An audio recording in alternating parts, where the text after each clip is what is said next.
What is up, my dudes? Thank you again for the wonderful responses for my last two videos. In my previous video, I talked about what sushi grade fish is and where you can find it in LA. Link to that video will be in the description below. Anyways, in that video, I talk about the importance of sushi rice, and that's what this video is going to be about. I'm going to show you how I make my sushi rice and how I make poke and onigiri with it. So let's just jump into it. I'm going to be making a cup of rice in this video. For me, that's enough to make 16 pieces of nigiri, and you'll still have some rice left over for some rice balls. This amount could be good for about 2 to 3 poke bowls, depending on how much rice you like to eat. Once you measure out your rice, go ahead and rinse it until the water becomes clear. Now, I've seen some people say not to do this, but I personally like doing so, as you're getting rid of a lot of the extra starch. Once the water runs clear, go ahead and fill your pot with just enough water to cover the rice and let it soak for 15 minutes. If you've done it correctly, when you come back, the rice will be basically opaque and cloudy, and that's how you know you're doing it right. So go ahead and drain the rice fully after this. Now once drained, go ahead and add your water. Now for me, for every 1 cup of rice, I add 1 1/4 cup of water. So for example, if you're making 2 cups of rice, you're gonna be adding 2 1/2 cups of water, and so on. Once you've done so, go ahead and let the rice cooker do the work for you. If you don't have a rice cooker, like I said, you just need to get one. I don't cook rice or sushi rice without a rice cooker. It's life-changing, just go ahead and get one. While our rice cooks, we're gonna go ahead and make our sushi rice seasoning.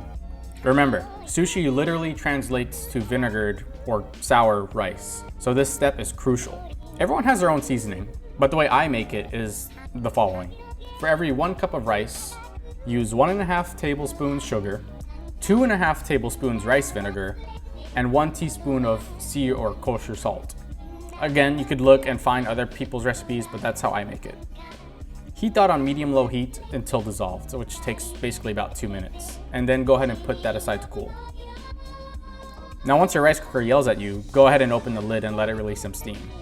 Then you're gonna close it back and let it rest for about 5 minutes. After that 5 minutes is up, transfer the rice to a shallow container. Now traditionally you would use something like a wooden basket. I'm gonna go ahead and using this glass pie dish because that's what I have. Use whatever you got. Once you've evenly transferred the rice, go ahead and add the vinegar season and make sure that you cover everything. It's evenly distributed, and then once done so, go ahead and fluff up your rice with the rice cooker spoon or a fork to make sure it's evenly distributed. And then you're done.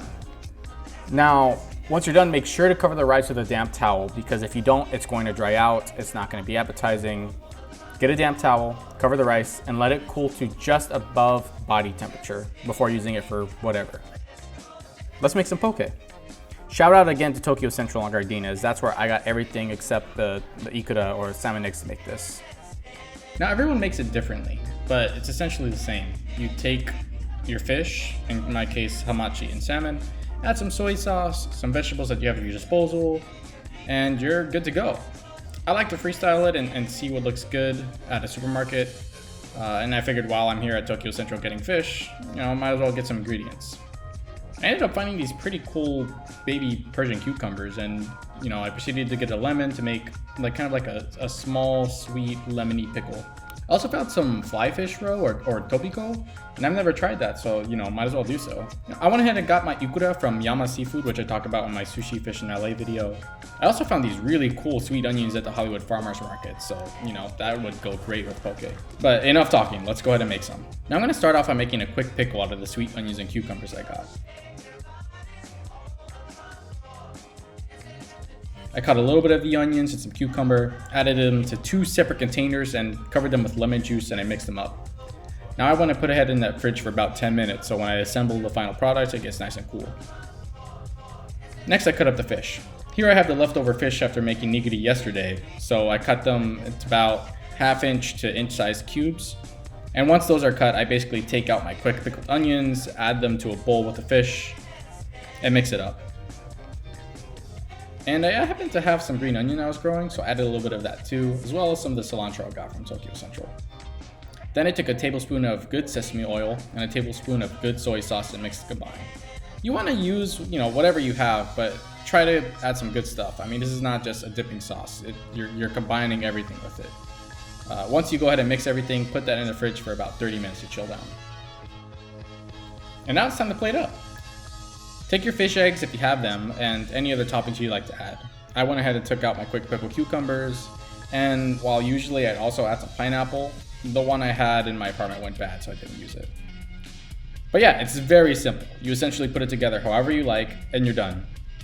I went ahead and added both ikura and tobiko that I had, alongside with the quick sour pickles, and I was ready to destroy this really good looking bowl of poke. You know, I actually didn't even add rice to this.